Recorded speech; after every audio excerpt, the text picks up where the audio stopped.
금융권부터 좀 알아보겠습니다. 작년에 누가 연봉을 가장 많이 받았는지부터 좀 질문을 굉장히 드릴게요. 민감한 문제예요. 네. 네, 각 사가 사업 보고서를 제출했는데 네. 여기에 이제 원 단위까지 네. 속속들이 나와 있습니다. 네. 금융권 연봉 킹은 은행과 증권 그리고 보험, 카드사를 통틀어서 네. 증권사에서 나왔습니다. 네. 이 최현만 미래에셋 회장이 51억 1,300만 원으로 가장 네. 많은 연봉을 수령해 갔고요. 네.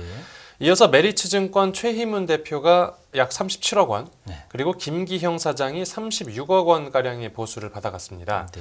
이 특이한 건 대부분 증권사에서 연봉이 역전됐다는 건데요. 예. 메리츠 안재환 전 자산운용 총괄본부의 보수가 46억 5천여만 원으로 네. 최희문 대표보다 더 많았습니다. 음. 그리고 NH투자증권에서는 정영채 대표가 24억 7천만 원을 받아갔는데 예. NH에서도 조규상 전 운용사업부 대표가 정영채 대표보다 약간 더 많은 31억 6천만 원을 받아갔습니다. 네. 직급이 파괴됐군요. 네. 연봉에서는. 예. 이제 이건 퇴직금이 포함돼서 그런 거고요. 네. 네, 삼성증권에서도 장석훈 사장이 19억 원을 수령했는데 네. 이 강정구 영업지점장이 36억 9천만 원으로 이 장석훈 사장보다 2배 가까이 많았습니다. 네. 그리고 사재훈 삼성증권 전 이사도 장석훈 사장보다 많은 22억 6천만 원을 챙겼고요. 네. 또 이제 주목해서 볼 만한 게 부동산 투자은행 부문에 있는 임직원들이 네. 수십억 원에 이르는 상당한 보수를 받아갔다는 건데요. 이제 박정준 부국증권 IB사업부문 대표가 36억 9천만 원으로 가장 많았고요. 네. 메리츠증권과 유진증권 그리고 BNK투자증권에서 부동산 IB 임원들이 30억 원대 연봉을 받았습니다. 그리고 다올투자증권과 한화, 유한타, 교보, 미래에셋, 한양증권에서도 부동산 IB 임원들이 한 20억 원대의 보수를 받은 것으로 나타났습니다. 예, 물론 뭐 장사가 잘 되면 인센티브를 많이 받아가는 건 괜찮은데 부동산 같은 경우는 경기가 확 꺾였는데도 그러네요. 많이 받아갔다. 그런 생각이 좀 드는데요. 네, 맞습니다. 이 작년 부동산 시장을 잠깐 되돌아보면요. 네네. 9월 말쯤에 소위 강원도 레고랜드 사태가 터지지 않았습니까? 네, 네. 이제 이후로 부동산 PF 부실 경고음이 잇따라 터져 나왔습니다. 예. 이를 계기로 또 주택들 미분양 물량이 늘고요. 네. 또 거래량도 감소하는 등 이제 부동산 시장의 투자 심리가 위축됐습니다. 네. 이제 이런 악재 속에서 부동산 대체 투자 부문에서 고액의 성과급을 지급할 만한 상황이 당연히 아니었을 거라는 생각이 드는데요. 네. 다만 최근 몇 년간 부동산 경기 호황을 틈타서 관련 사업을 키우면서 수익을 늘려온 점이 뭐 연봉을 방어할 수 있었다라고 이제 회사들이 설명했습니다. 네. 또 최근에 2, 3년간 이연 성과급도 포함돼서 산출됐고요. 또 작년 3분기까지만 해도 업황이 뭐 그렇게 나쁘지는 않았다는 점도 한몫했습니다. 네. 네, 그리고 일각에서는 탑티어 효과라는 비판도 나오는데요. 네. 그러니까 일부 상위 고액 연봉자를 제외하면 이제 대부분 부동산 PF 실무자들은 성과급이 나오지 않거나 혹은 계약 연장에 대한 불안감이 여전하다라고 분위기가 전해집니다. 예. 네. 자, 그렇다면 이번에는 은행권도 좀 살펴보겠습니다. 은행들의 경우는 이제 임직원에게 지급한 연봉이 어느 정도 수준이었나요? 네. 먼저 앞서 은행들이 이제 이자 장사로 최대 실적을 거두고 네. 또 이를 바탕으로 이제 고액의 성과급과 퇴직금을 지급해서 비판받았다는 내용 이제 취재 파일에서 전해드렸었는데요. 예. 이런 성과급 잔치가 이제 구체적인 수치로 확인됐습니다. 네.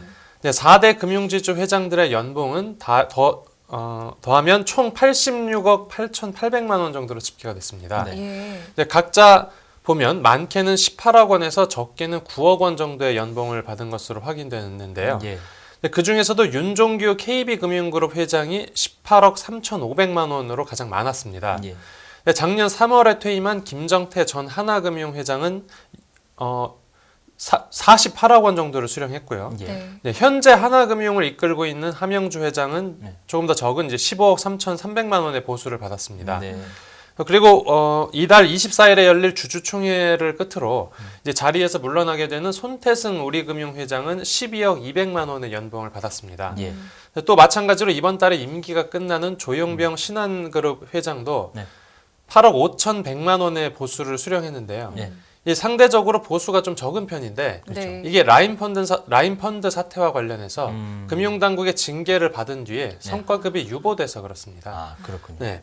또 이제 은행 임직원들 평균 연봉 수준을 보면 네. 예, 전체 평균 연봉도 이제 전반적으로 늘어났는데요. 네. 근데 최대는 KB국민은행으로 평균 1억 1,300만 원이었습니다. 그리고 우리은행도 평균 연봉 1억 원대에 진입을 하면서 네. 이제 주요 시중은행 평균 연봉이 모두 1억 원을 돌파했습니다. 예. 여기에 인터넷 은행인 카카오뱅크 평균 연봉도 1억 원을 훌쩍 뛰어넘었는데요. 예. 이제 구체적으로 1억 4,600만 원이었으니까 더 많네요. 네. 인터넷 은행이. 네, 웬만한 이제 주요 시중들을 추월한 거죠. 그럼요. 그렇군요. 전체적으로 보면 앞서 말한 증권사에 비해서는 은행이 적은 편인데 이게 이제 과연 절대 금액이 적은 것이냐? 뭐 그건 아니죠. 보험사들은 어떻습니까? 네, 보험사들 이제 임원 연봉부터 한번 살펴보면요. 예, 예. 네, 정몽윤 현대해상 회장이 30억 원에 육박하는 예. 29억 4,300만 원을 받아서 예. 네, 보험업계 연봉킹의 이름을 올렸습니다. 이어서 홍원학 삼성화재 대표이사가 17억 6,400만 원, 예. 그리고 전영묵 삼성생명 대표이사가 15억 9,600만 원을 받았습니다. 이외에도 10억 원대를 받은 뭐 사장 대표이사들이 수두룩한데요. 네. 대부분 거액의 상여금이 이제 크게 한몫했습니다. 실제로 정몽윤 현대해상 회장 연봉을 한번 살펴보면 네. 상여금이 거의 70%를 차지할 정도입니다. 음. 그리고 전체 임직원 평균 연봉을 보면 네. 한 명당 거의 1억 원 안팎이었는데요. 예. 이제 삼성화재와 삼성생명 그리고 현대해상과 같은 보험사들 같은 경우에 이제 평균 연봉이 1억 원을 넘어가서 예. 이제 사실상 은행권을 제쳤다는 평가를 받고 있고요. 예. 한화생명과 DB손해보험도 거의 1억 원에 근접한 수준이었습니다. 또 2021년 기준으로 주요 보험사 중에 이제 직원 상위 10%의 평균 연봉이 이제 2억 원을 넘어가는 회사도 좀 적지 않은 것으로 확인됐습니다. 증권은행보다는 또 높네요. 또, 그러니까요. 또 차원이 다르네요. 예. 이 보험사 성과급 뭐 급여에 대한 좀 분위기는 어떻습니까? 네, 이 액수를 보면 네. 좀 이제 비판의 목소리가 나올 만한데요. 어. 삼성화재가 1월 말에 임직원들에게 연봉의 절반 가까운 47%를 성과급으로 지급했습니다. 네. DB손해보험 성과급은 연봉의 41% 수준이었고요. 네.